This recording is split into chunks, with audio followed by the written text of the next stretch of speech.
ஆத்தூரில் இரண்டு விவசாயிகளுடைய நிலம் இருக்குது. அதுக்கு வந்து என்ஃபோர்ஸ்மெண்ட் டைரக்டரேட் வந்து நோட்டீஸ் கொடுத்துருக்காங்க அப்படின்னு 2-3 நாளாக பஞ்சாயத்து ஓடிட்டு இருக்கு. ஆனால் ஒரு விஷயத்தை நாம் புரிந்து கொள்ள வேண்டும். இப்போ என்ஃபோர்ஸ்மெண்ட் டைரக்டரேட்டு ஏன் நோட்டீஸ் கொடுக்குறாங்க, ஏன் கொடுக்கல அப்படிங்கிறது என்ஃபோர்ஸ்மெண்ட் டைரக்டரேட் தான் நம்ம கேட்கணும். ஏன்னா அவங்க சார்பாக நான் பேச முடியாது. இப்போ யாராவது வந்து ஒரு மாவட்டம், தமிழ்நாட்டில் 66 கட்சி மாவட்டம் இருக்குது. 66 கட்சி மாவட்டத்தில் சேலம் மாவட்டம் இருக்குது. சேலம் மாவட்டத்தில் 12 செயலாளர்கள் எங்களுக்கு இருக்கிறாங்க. ஒரு மாவட்ட தலைவர் இருக்கிறாங்க, 12 செயலாளர்கள் இருக்காங்க. எங்களுக்கு மாவட்ட செயலாளர்கள் மொத்தமே தமிழ்நாட்டில் இருக்கக்கூடியது 12 × 66 போட்டுக்குங்க. ஏறத்தாழ 750 பேர் மாவட்ட செயலாளர்கள் இந்த கட்சியில் இருக்காங்க. நம்ம கட்சியில் மாவட்ட தலைவர் அப்படிங்கிறது மாவட்டத்துக்கான உயர்ந்த பதவி. அது கீழே செயலாளர் வர்றாங்க. அந்த 750 செயலாளரில் 12 பேர் சேலத்தில் இருக்காங்க. அதில் யாரோ செயலாளருக்கும் இவருக்கும் சொத்து தகராறு. அதனால் இவர் அந்த மாவட்ட செயலாளருக்கு ஈடினா என்னன்னு எனக்கு தெரியும். அவர் ஈடினா என்னன்னு தெரியுமா? இல்லை, அவர் ஈடி எக்ஸ்பான்ஷன் தெரியுமா? நம்ம மாவட்ட செயலாளருக்கு நம்ம மாவட்ட செயலாளரை கூப்பிட்டு என்ஃபோர்ஸ்மெண்ட் டைரக்டரேட் ஆங்கிலத்தை எழுதி கொடுப்பாருன்னு எனக்கு தெரியலை. அவரை நான் அவமானப்படுத்தலை. இல்லை, நல்லவர் தான். நான் எதுக்கு சொல்கிறேன்னா, இதை சம்மந்தமே இல்லாமல் மாவட்ட செயலாளருக்கு ஈடிக்கு லிங்க் பண்ணுறாங்க. இவருக்கு அதுக்கு என்னென்ன சம்மந்தம்? அந்த விவசாயிகள் குற்றம் செய்யலை, எதுவும் பண்ணலை அப்படின்னா, நானும் ஒரு விவசாயி தான், இருக்கிறவங்க எல்லா விவசாயி தான் கூட நிற்க போகிறோம். இப்போ ஈடி என்ன கேட்டிருக்கானே, ஆதார் கார்டை கொடுங்க. இதுக்கு முன்னாடி உங்கள் மேலே வைல்ட் லைஃப் சட்டத்தில் ஏதோ ஒரு கேஸ் இருக்குது, ஏதோ காட்டெருமை ஹண்ட் பண்ண கேஸு. அது உங்களுக்கு தெரியும், இந்த ப்ரிவென்ஷன் ஆஃப் மணி லாண்ட்ரிங் ஆக்டில் வைல்ட் லைஃப் அஃபென்ஸும் உள்ளே வருது. பிஎம்எல்ஏல wild life offence is also a component.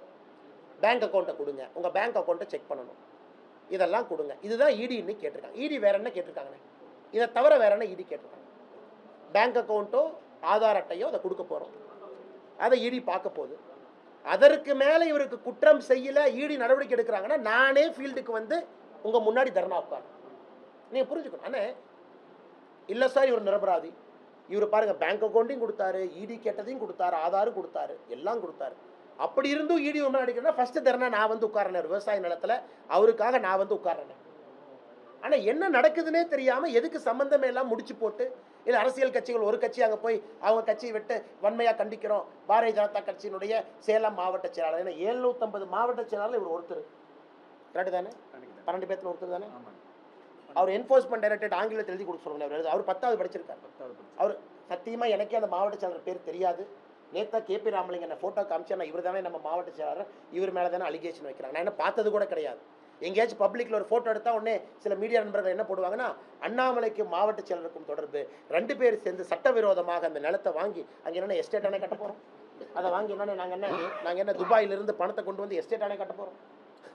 எல்லாம் எங்கள் காடு மாதிரி வரக்காடு, எல்லாம் ஆடு மாடு மேயும், தண்ணி வச்சதை கடலை சோளை போட்டுக்கலாம், மாநாடு நடத்துகிறோம். அதனால் எந்த மாநாடு நடத்துகிறோமோ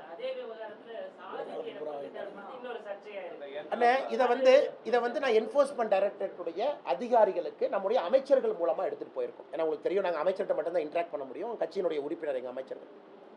இப்போ தமிழ்நாட்டு அரசனுடைய எஃப்ஐஆரை பார்த்தீங்கன்னா, ஒரு களம் வந்து பெயர் இருக்கும், அட்ரஸ் இருக்கும், தொழில் இருக்கும், ஜாதி இருக்கும். நம்முடைய எஃப்ஐஆர் கண்டென்ட்லேயே ஜாதி ஒரு காலம் இருக்கும்.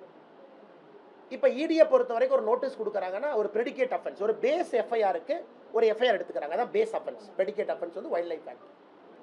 இப்போ நார்த் இந்தியாவில் போனீங்கன்னா ஜாதி பேர்கள் கூட இருக்குது. மிஸ்ரா இருக்குது, அகர்வால் இருக்குது, அவங்க பேரை போட்டு அனுப்புகிறாங்க.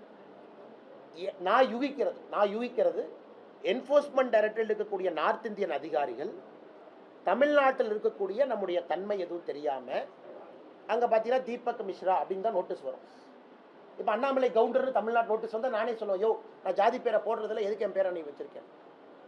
அல்லது அண்ணாமலை செட்டியார்னு வந்தால் கூட நான் போய் கேட்பேன், நான் ஜாதி பேரை போடுறதில்ல. அண்ணாமலை முதலியார் வந்தாலும் நான் போய் கேட்பேன், நான் ஜாதி பேரை போடுறதில்ல, ஏதை போடுறேன். அது நம்ம ஊரில் நம்ம பழகிட்டோம்.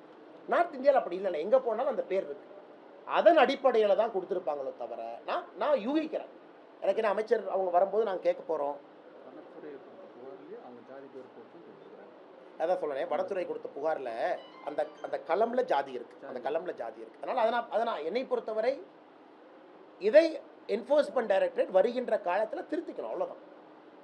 இந்த லேண்ட் என்ன, நம்ம தன்மை என்ன, இது என்ன அப்படிங்கிறது அவங்களுக்கு தெரியாது, அவ்வளோதான். It is more about that. அதில் அவங்க தமிழ்நாடு எஃப்ஐஆரில் இருக்கக்கூடிய ஒரு காலம் எடுத்து அப்படியே டைப் அடித்து கொடுத்துட்டாங்க, அவ்வளோதான். இப்போ நான் தமிழ்நாடு அரசுக்கிட்ட குற்றச்சாட்டு, ஆனால் இந்த எஃப்ஐஆரில் ஜாதி காலத்தையே ரிமூவ் பண்ணலாம்னு நான் கேட்கலாமே அடுத்து. ஏன்னா நாம் இங்கே டிரெவிடியன் மூமெண்ட்டுங்கிறோம், நாம் வந்து இந்த அரசியலுங்கிறோம். சார் தமிழ்நாடு அரசியை எஃப்ஐஆரில் ஜாதி காலத்தையும் ஹைடு பண்ணக்கூடாது, வச்சுக்கங்க. இன்டர்னல் மெமோக்கு வச்சுக்கங்க. பப்ளிக்காக வர எஃப்ஐஆரில் ஜாதி காலம் தூக்கிடுவோம். அதே கேள்வியை நான் இப்போ தமிழ்நாடு அரசுக்கு வைக்கிறேன். திமுக யாராவது வந்து பாரதிய ஜனதா கட்சியின் மீது குற்றம் சுமத்துறாங்க, என்ஃபோர்ஸ்மெண்ட் டைரக்டரேட் மீது குற்றம் சுமத்துறாங்கன்னா, அண்ணே நீங்கள் தமிழ்நாட்டினுடைய எஃப்ஐஆர் இதில் அந்த காலத்தை ஹைடு பண்ணிருங்க. அது எஃப்ஐஆர் பிரிண்ட் பண்ணும்போது வரக்கூடாது. அப்போ நீங்கள் அதை கொண்டு வர்றீங்க. அப்போ உங்களுக்கு ஜாதி வேணுமா? அதை பார்த்து தானே சொல்றாங்க. அதை பார்த்து தானே இடி போடுறாங்க. தமிழ்நாட்டில் எஸ்சி எஸ்டி ஆக்டே ஒரு ஆயுதமாக பயன்படுத்தப்படுது சார். அண்ணே அதை வச்சுட்டு வந்து உயர் ஜாதிக்காரங்க இப்போ எங்கிட்ட கேட்டிங்கன்னாங்கண்ணே, SC ST prevention of atrocity சட்டம் வேண்டுமா? கண்டிப்பாக வேண்டுண்ணே. ஏன்னா எத்தனையோ இடத்துல அநியாயம் நடந்திருக்கு இல்லைன்னு நான் சொல்றேன். அநியாயம் நடந்து கொண்டிருக்கிறது. அதை பாதுகாக்க வேண்டியது நம்முடைய கடமை. ஆனால் சட்டம் மிஸ்யூஸ் ஆகும்போது அண்ணா மாதிரி பத்திரிகையாளர் குரல் கொடுக்கும் பொழுது அதை மிஸ்யூஸ் பண்ணுறவங்களையும் நம்ம பிடிக்கணும்.